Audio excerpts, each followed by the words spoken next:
It is time to learn all about Duke. Duke is a Class A coachman pursuit. It is, I believe it's 32 feet long. It's a pretty decent size Class A. And if you've never driven a Class A and don't know the difference between the Class A and the Class C's, are the Class A has this very large, almost spaceship window in the front, and it's all connected to the part of the RV. And driving wise, Class A's typically drive more like a bus, and the Class C's drive more like a truck. Typically, let's see. Oh, there's one over there. So a Class C has the truck area in the front here, and then the RV is attached to it. So that is the biggest difference between the two. Some people feel that Class A's are more luxurious. And I think that there's a number of Class A manufacturers and models that have taken the RV experience and the materials to a whole nother level. And so I think that that can be correct in some ways. Other people really like how the Class A's drive. They're a little bit smoother as you go down the road, when Class C's are a little bit more bumpy. I feel personally that the Class A's take a little bit more work for the driver because I feel like there's a lot more to consider. The aerodynamics are far less. And I feel like it's a lot more taxing on the driver, but perhaps a little bit more comfortable for the passengers. So especially with the Class A, but with all of the RVs, I feel that 60 miles per hour on the freeway is something good to shoot for. Once you get beyond 60 miles per hour, all of the RV stuff inside kind of rattles and shakes, and it's really hard to determine, what may potentially be something going wrong or what maybe is just the rattling of the stuff. So again, this is a Coachman Pursuit Class A. Walking around the outside cabinets, most of the outside here should just be empty storage. So we have an empty cabinet there. You'll see that I do have the slide open, so we have to reach underneath that slide in order to reach everything. I always tell people when you get into your campground to hook up your electric and everything first so you don't have to hide underneath these slides. So this is the propane tank. There is a gauge inside, but there is one here as well. This is about 2/3 full here. And in Florida, if I would take this propane tank to be filled, there's a possibility that they're going to put maybe a gallon in it, but it's still going to say 2/3. So we try to have the RVs going out with 2/3 or more. You'll see on the slide itself, we have the backs to the water heaters. These could be warm, so especially with kids, tell them to watch out for this area. And the next cabinet is where the electrical is held. So you'll see on this side over here, the electrical is already attached to the RV itself. It is a 50 amp electric cable. There is your electric cable there, extension cords. We do not typically store the adapters. If you need to drop down or up to a different electric service, we will allow you to ask for them, and then we want to have a conversation. So this particular RV will not run well off of a 30 amp. It does have 2 air conditioning units, so one of them is not going to run well at all. So also down in that cabinet, you saw the water hose, so that you could hook up to water. Walking more down the RV, And the next cabinet on the driver's side, we have the dumping area. So just sort of moving everything around a little bit. So this particular hose is actually already hooked up to the RV, and you'll see there's ample hose to reach to different locations. This goes into the ground, and you secure that into the ground. And then you'll see that there are two different handles. There's a black handle and a gray handle. So in order to dump the RV, you would pull the black handle, and I tend to just pull it out just a little bit and make sure that everything's connected correctly. Then I will pull it out the whole way and make sure that everything is flowing clear through the thing that goes into the ground. Then you want to close the black handle and then pull the gray handle. And the gray handle is just soapy water from the soap and from the shower and the sink area. So in a sense, it's going to kind of clean out that whole hose area.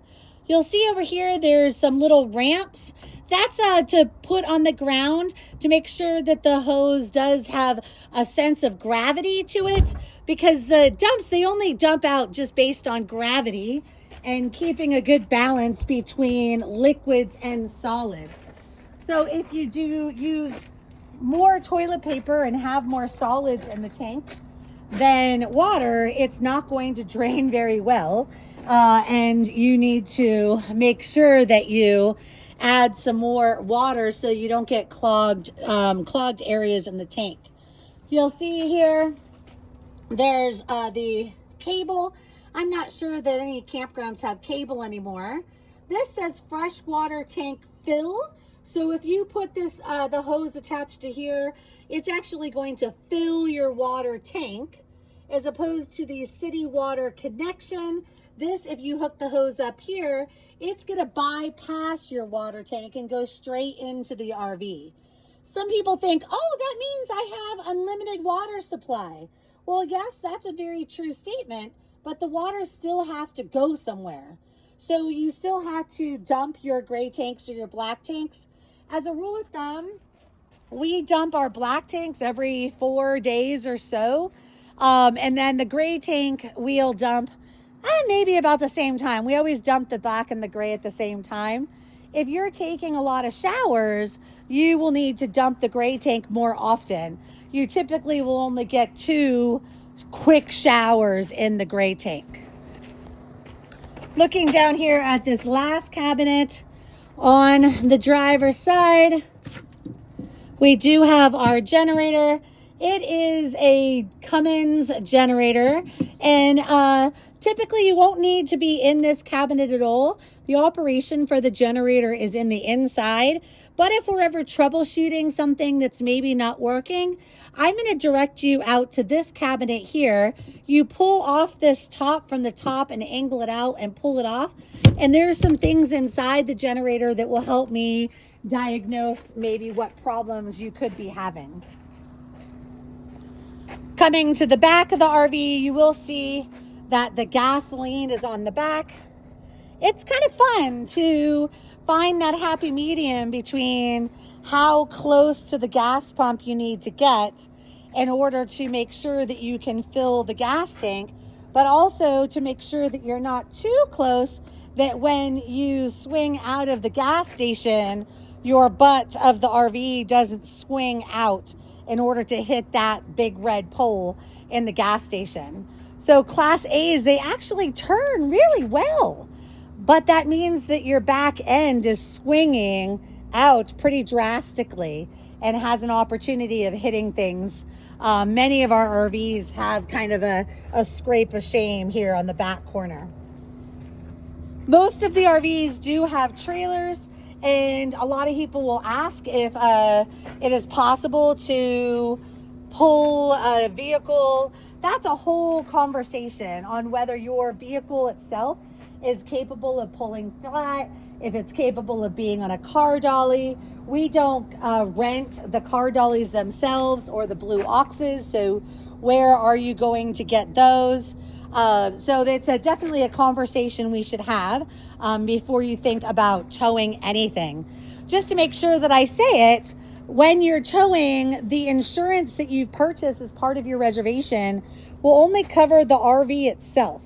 Anything that you're towing behind it is going to be covered by your own personal insurance. There is a really pretty ladder on the back of an RV, but absolutely no reason for you to be on the top of an RV. It's unsafe. There's things you're going to trip over, air conditioning units you could damage. With the Florida sun, it just beats down on these roofs. It's just not safe. If you're looking at like a Daytona 500 situation where you maybe want to sit on your roof to watch the race, oh, that's a hard no. So please do not use the ladders. So in the back cabinet here, unfortunately, it's a little disorganized, but it's all going to work. We do have an outdoor rug and a couple of chairs and table. That's not always guaranteed that will be in the RV. Every RV should have an outdoor rug, but the chairs we kind of share throughout all of the RVs. Chairs seem to break very easily, and and for some reason we don't get told that chairs are broken, so it's really hard to keep track of them. So when you check out, we can look and see what chairs are there, and if you need some, I can possibly grab some. The next cabinet is empty. We have outlet here for you to plug things in, especially at things like Halloween where people want to plug in some lights and decorations. It's perfect for that. This is actually the back to the refrigerator. Then we have an outdoor TV here that opens up. Maybe not with one hand. Hold on a second. A pretty large outdoor TV. And the last cabinet here. Oh, it looks like it might have the ladder for inside, which I'm not sure exactly why. It's a silly place. But that's where the ladder is for right now. The ladder may be up in the bunk area when you come to your reservation. You'll see there is a step on the outside, and oh my goodness. Electric steps are the plague of my existence. Last summer we lost all 3 electric steps, and we just lost another one. So you'll see inside we do have little steps to get in to make it easier to access the RV if needed. But unfortunately, these steps take a long time for parts. They're usually back ordered. So we just can't keep these steps working. Coming in the door here, as I said, when you get settled, the first thing you always do is get your electricity all hooked up. So this particular RV does have a main power button by the door. So that needs to be in the on position. Usually that's on when we do the walkthrough or you pick it up, but it could be that somebody forgot that in the process. Then the main panel for the RV is right by the fridge, and it is darn hot in here. So I'm going to turn on the generator first. So in order to turn on the generator, you're going to push the stop button until that blue light turns on. Then push the start button until it starts. So that took about 3 or 4 seconds in order to start. It doesn't always start immediately. And then I like to point my direction to the microwave. Until that microwave light turns on, you do not have power from the generator or the 50 amp electricity at the campground. And it takes about 30 to 45 seconds. See, it just came on. It takes about 30 to 45 seconds before it transfers the power. That's in order to make sure that when the generator is starting, it only has the generator to think about and not air conditioning units. Although we always say, please turn them off. Many a times people forget to turn them on, and it is going to be lagging and very difficult for that generator to start. So you'll see it's hot in the 99 degrees in here. We are stored at the storage facility outside in the sun. It gets hot in here. So when we clean, we tend to turn on the generators and get some AC on. It's real simple. You just push the bottom button and cycle through to the cool and the hot. As I mentioned, this particular RV does have 2 AC units. So here we have one in the back as well, turning that to cool and high. And this one will turn on as well. So there is one in the bedroom and one in the living area.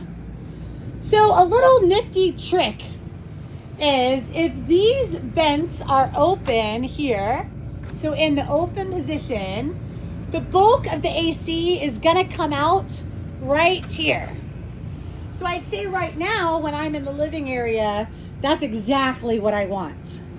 But by closing these vents, if I close those, it's then going to share all of the AC throughout all of the vents throughout the entire RV. So you really just need to think about where you want the air conditioning.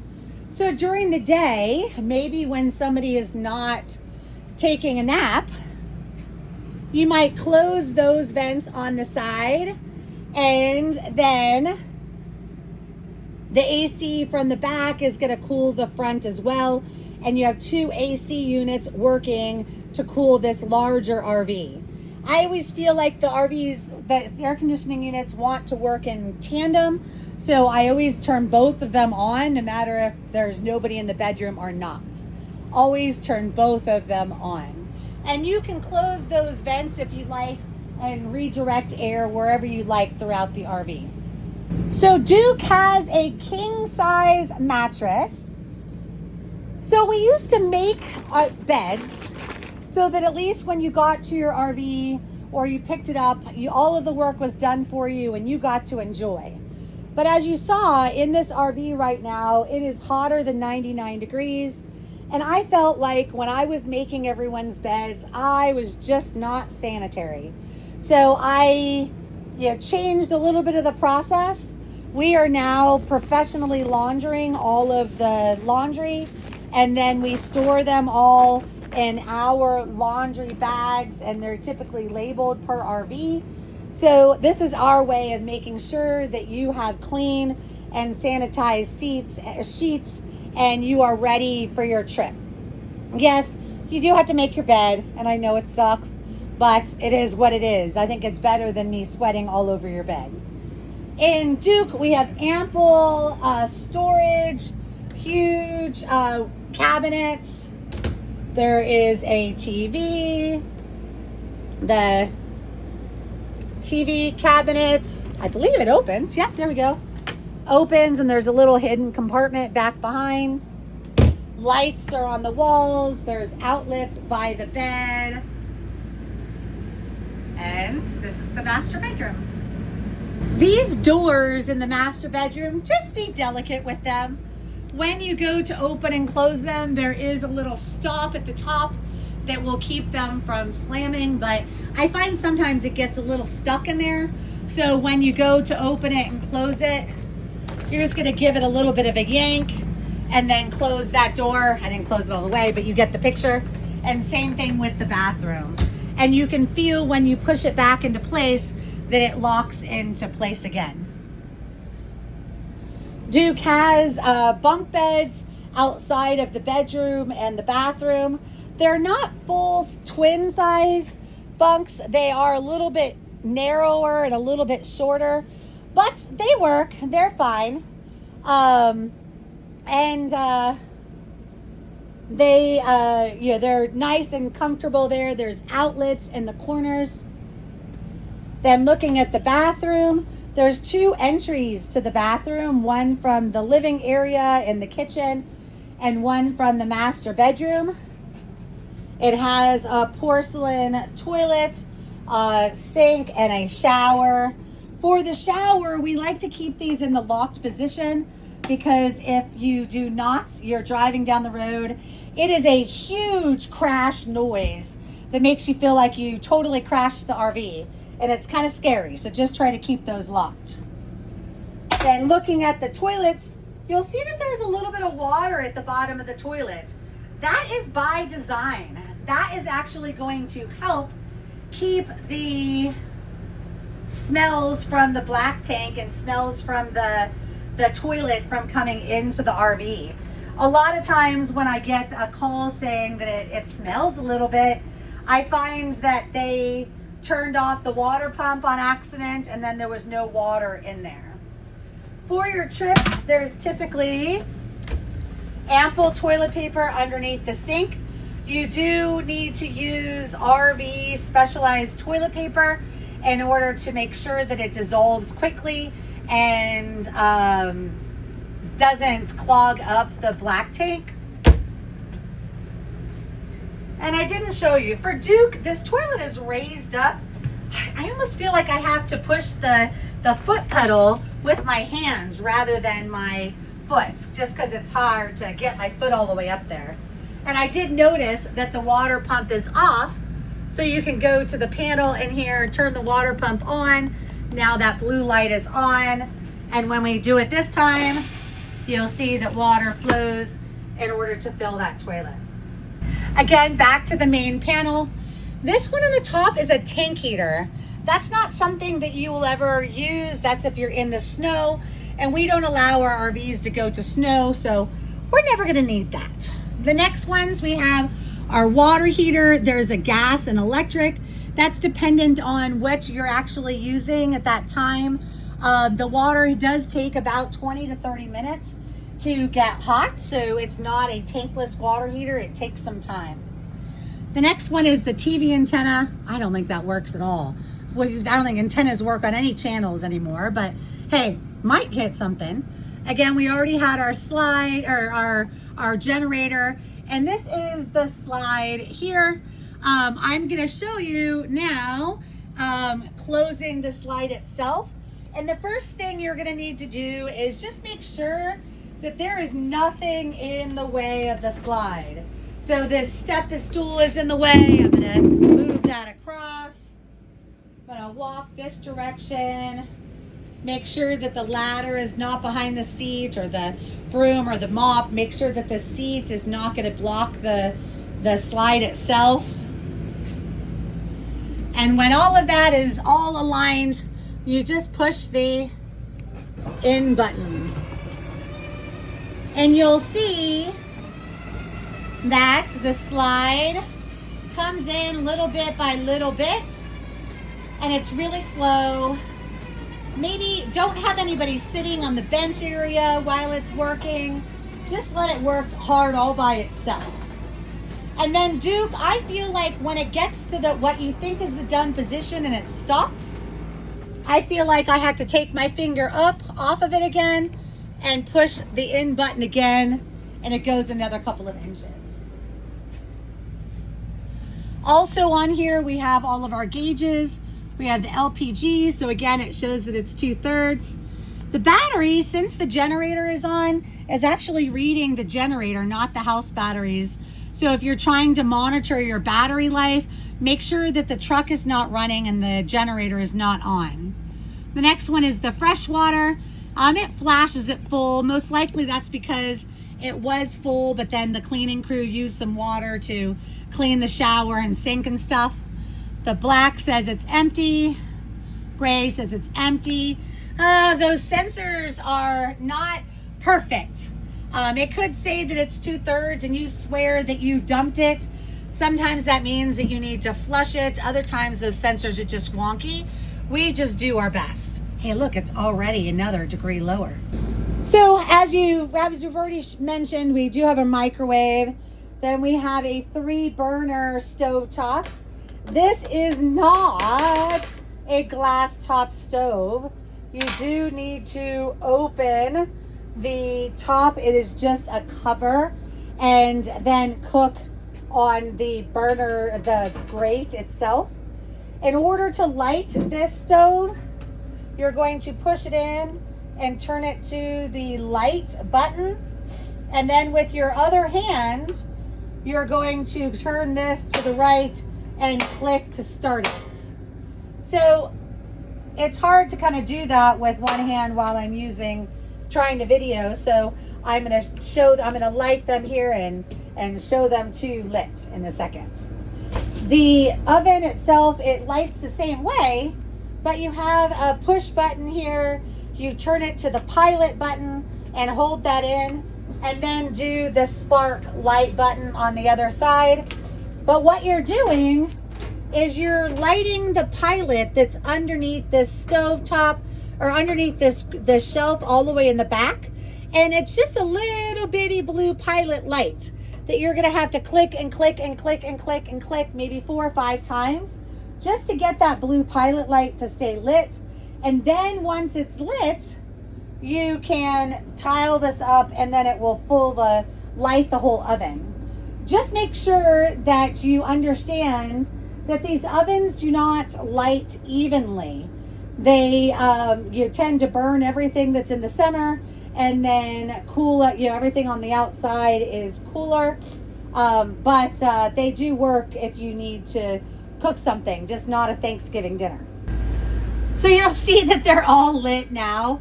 It did take a few clicks, and for some reason I feel like the back one always wants to light first. Maybe as the propane flows through, that's the one that's the closest to it. So sometimes when I'm trying to light the front one and it's not lighting, I can do one of the back ones. So it took a couple clicks each, but they start rather easily. Always make sure you put them back in the off position. They do lock off, but just double check and triple check. Looking in the cabinets,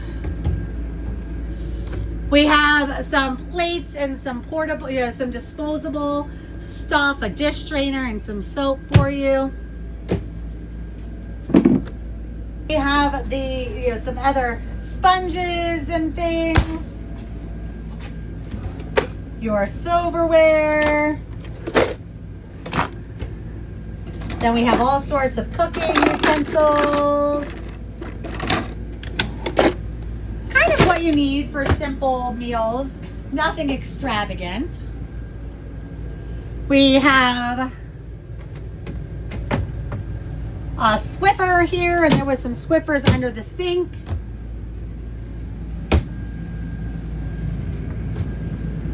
Coffee pots.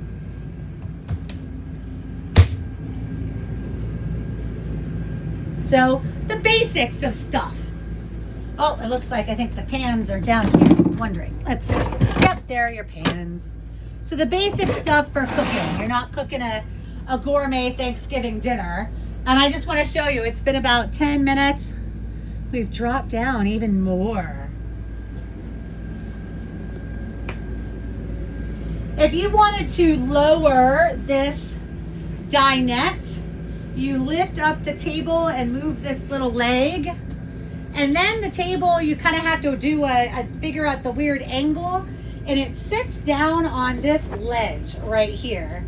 And when you're sitting on when you're sleeping in this bed, first and foremost, I feel like it's good for maybe a teenager or a kid, maybe not for a full-size adult. But when you're getting into bed or when you're sitting to put your shoes on, I always sort of joke that you're going to sit on the side to put your shoes on. And then when you get into bed, your weight is distributed around the whole bed itself. There's also some more storage underneath the dinette here. Sitting in the driver's seat now, we do have an automatic leveler. I feel like they're one of the items that breaks most on RVs, but they're really nice to have. Class C's and Class A's really don't need to be stabilized. The RV doesn't shake a lot as you're walking. But if the campground is on level, forward, back, or so, the refrigerator really wants to be level. So in order to turn on the leveler, you would just turn on the on button. You would have the truck on and the foot brake on. It's down here with your left foot. And then you can push the auto button. When you push the auto button, it's going to go la, la, la, la, la, la, la. Please don't have anybody walking around in the RV while you're doing it. It just makes it work extra hard. But it will finally get to its resting position where it feels that it's level. it'll tell you, wait, wait, wait. And it has a jacks down. That's when it thinks it's done. Low voltage is just that. The battery level is low. Perhaps you need to turn on the generator to charge the battery more, or then we have an excess park or engage park brake. That's if you did not put the parking brake on. And then the most common light is XX angle. I find that at a campground where you find that the campground is not level, it's really not level. So sometimes the RV won't level at all. And there are some manual leveling blocks in the back, but you also can move into a different spot to maybe find a more level spot in that campground. Excess angle means that it wasn't able to level it at that specific spot. Last but not least, we do have a all jacks release button, retract button, and that kind of comes at a big bang. When you push that button, it jerks and has a really loud noise, and then it will release the jacks the rest of the way. So, just to be warned that it is a really loud noise. Now, looking to the left of the steering wheel, you have your mirrors here. These are your lights. There is no auto, so you do have to turn them to the off position. This little dimmery thingy, there's actually a light up above somewhere that I always wonder how I turn it off, and it's that rollery thingy. This is to set up and reset your computer, which, that's more for cruise control and things. And I say, do not use cruise control. I feel like you need to have your full senses with you and 2 hands in the wheels, foot on the brakes and the gas, and really paying attention. We have everything else here on the dash looks the same. Gas gauge, speed. We do have an old-fashioned radio. There is a radio button that you have to turn on in order for this stuff to turn on. So my daughter always tells me, you didn't turn the radio on. And so I was always reminded by her. Then coming over here, we have an auxiliary start button. And that's kind of a funny thing. So I showed you how there, you could possibly leave your lights on and kill your battery in your truck.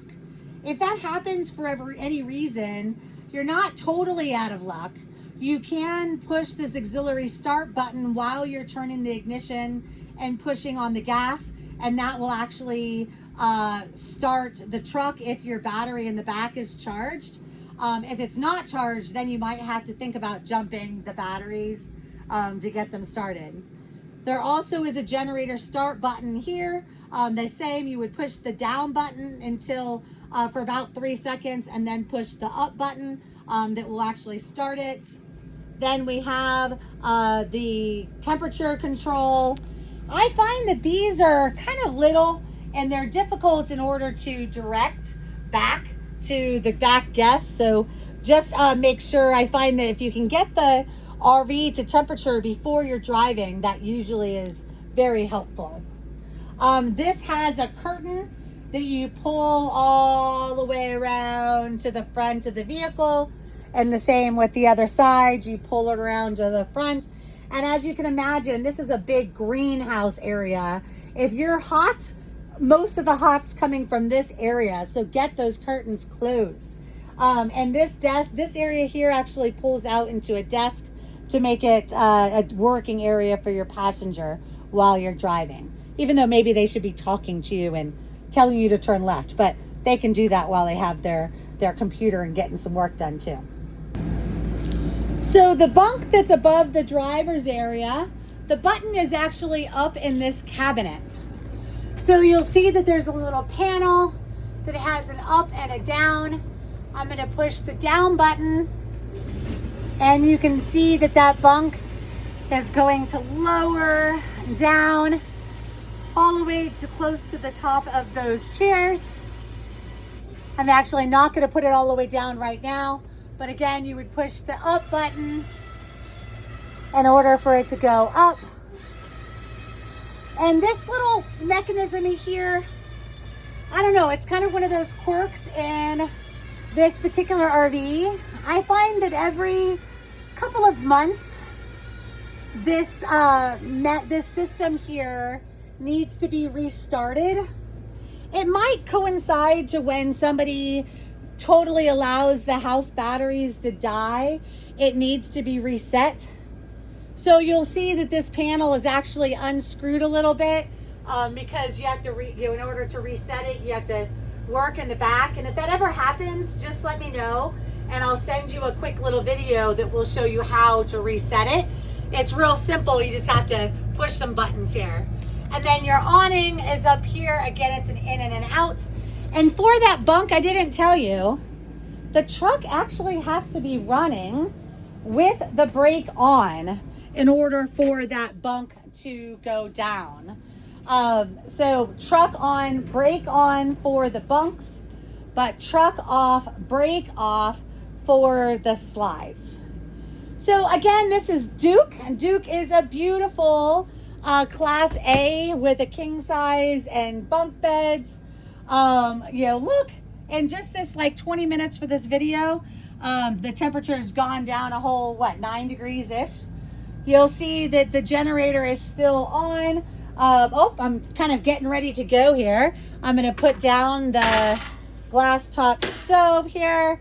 I'm going to go back into the back and turn off the air conditioner in the back. As I said, it's always good to turn off the AC prior to turning off the generator. So there's the one in the back, and then there's the one in the front. Off, not heat, off. It takes a couple of seconds to turn off. Then we have the water pump. I'll leave that on just in case. And the generator is still on. Just gonna push stop for off. And since I'm leaving the RV right now, I'm actually gonna turn the dial at the door to the off position and take off. And that will turn off everything in the RV.